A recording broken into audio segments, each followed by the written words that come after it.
Selamat siang, Assalamualaikum warahmatullahi wabarakatuh. Bersama Budi Raharjo lagi dari Padepokan Budi Raharjo.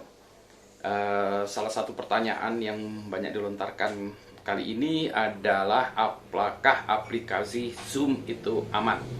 Jadi mulai banyak orang-orang yang ribut yang mempertanyakan keamanan dari aplikasi video conferencing Zoom. Sekarang banyak orang bekerja di rumah, sekolahan juga di rumah, maka salah satu aplikasi yang paling banyak digunakan saat ini adalah Zoom.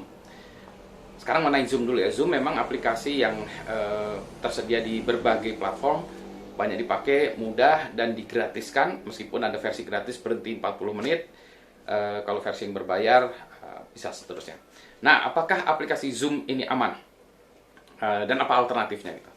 Nah, tentu saja kalau kita berbicara tentang keamanan itu bergantung kepada aset atau informasi atau data yang ingin kita amankan.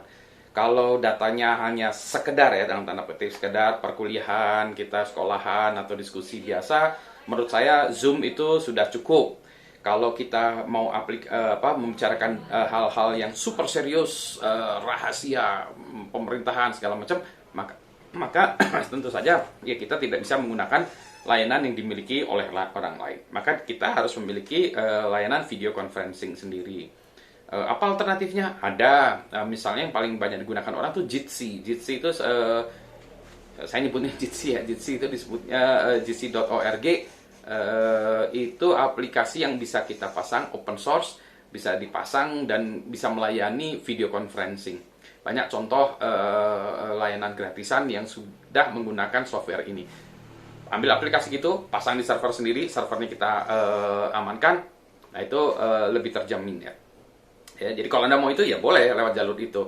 Keamanannya ya tergantung kepada keamanan Anda, karena belum tentu itu aman juga, tergantung bagaimana Anda men-setupnya.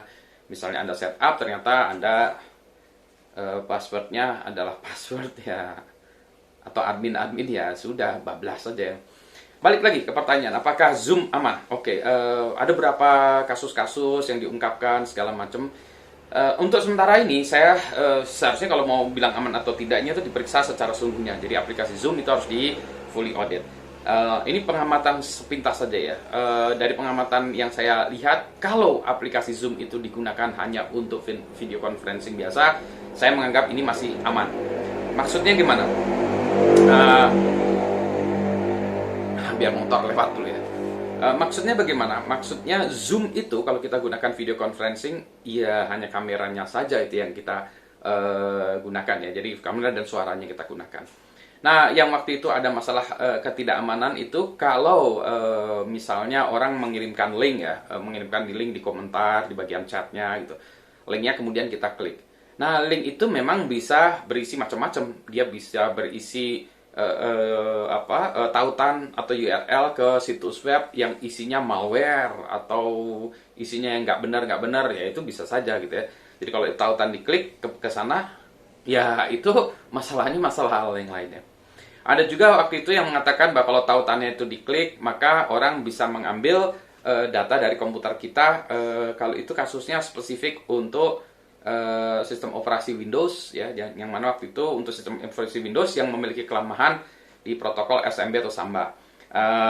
Itu kalau itu diklik maka yang bersangkutan kredensialnya atau informasi-informasi pribadi orangnya itu bukan pribadi ya, account ya, user ID passwordnya itu bisa diambil sama orang lain, kemudian komputer kita di take over oleh orang lain. Itu bisa dilakukan seperti itu. Tapi lagi-lagi itu ya, kalau itu ada banyak syaratnya, komputer kita memang lagi rentan, komputer kita IP-nya bisa diakses dari sana, kita melakukan klik itu. Jadi sebetulnya yang ini tuh adalah faktor manusianya ya. Manusia mau ngeklik nggak? Kalau kita nggak ngeklik nggak apa-apa, nggak masalah. Ada lagi faktor-faktor lain lagi, itu adalah faktor technical, bukan technical tadi, tapi faktor operasional ya, SOP. Sebagai contoh, misalnya kalau kita membuat Zoom, ya jangan diceritakan kepada orang-orang, jangan di-publish kemana-mana, meetingnya kodenya berapa, passwordnya di berapa. Nah, kalau gitu memang ambiar gitu. Ya silahkan aja itu, kalau itu bukan salah Zoom-nya, tapi salah Anda kenapa itunya disebarkan kemana-mana. Juga demikian juga kalau ketika ada orang melakukan meeting dengan Zoom, ya harus ada adminnya yang mengelola ini siapa saja yang boleh masuk. Di Zoom juga kalau orang mau masuk, dia bisa masuk ke ruang tunggunya dulu ya, ada waiting listnya dulu. Waiting listnya dulu bisa diklik dulu oleh admin. Oh, ini boleh masuk, tidak boleh masuk, boleh masuk, dan itu kan bisa dilakukan oleh admin. Admin juga bisa menendang orang ini ditendang segala macam. Jadi memang kalau yang mau bagus ya operasionalnya ya harus ada yang melakukan itu.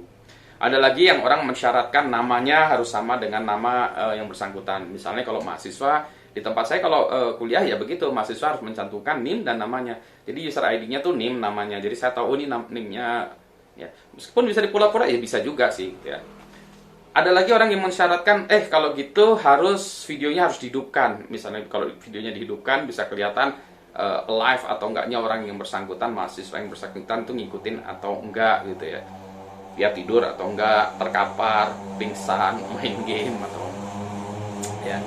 Jadi itu juga jadi itu masalah operasional, bukan masalah si Zoom-nya sendiri ya. Jadi gitu. Jadi kalau kesimpulannya apa kesimpulannya? Ya kesimpulannya begini. Kalau Anda mau pakai Zoom untuk hal-hal yang tidak terlalu sensitif, gunakanlah. Ya, tapi dengan tadi ya, buatlah SOP-nya tadi ya lakukan jangan terlalu ngacak macam-macam gitu ya. Terus kalau Anda memang ingin mendiskusikan yang rahasia, budgeting instansi pemerintahan yang rahasia segala macam, ini mau bicarakan triliunan rupiah, pendanaan apa gitu, ya pasang software sendiri, pasang Jitsi, pasang di server Anda. Kemudian ya tentu saja tetap harus disecurekan ya. Begitu. Jadi jangan terlalu khawatir, kita punya masalah lagi yang lebih besar, masalah penyakit ini ya, dan kita harus bisa hidup dengannya, berdampingan dengannya. Apa boleh buat sebelum kita menemukan obat atau vaksin gitu, ya demikianlah kita harus hidup dengannya gitu ya. Jadi jangan takut, selamat menggunakan. Oh iya, by the way, ini saya tidak disponsori Zoom atau apa-apa ya, harus saya disclaimer di depan ya. Jadi saya hanya pengguna Zoom aja, pengguna biasa sama seperti Anda juga. Untuk hal-hal yang sensitif tentu saja saya tidak menggunakan Zoom, tapi sebagian besar dari kegiatan saya masih menggunakan Zoom. Sampai bertemu kembali. Assalamualaikum.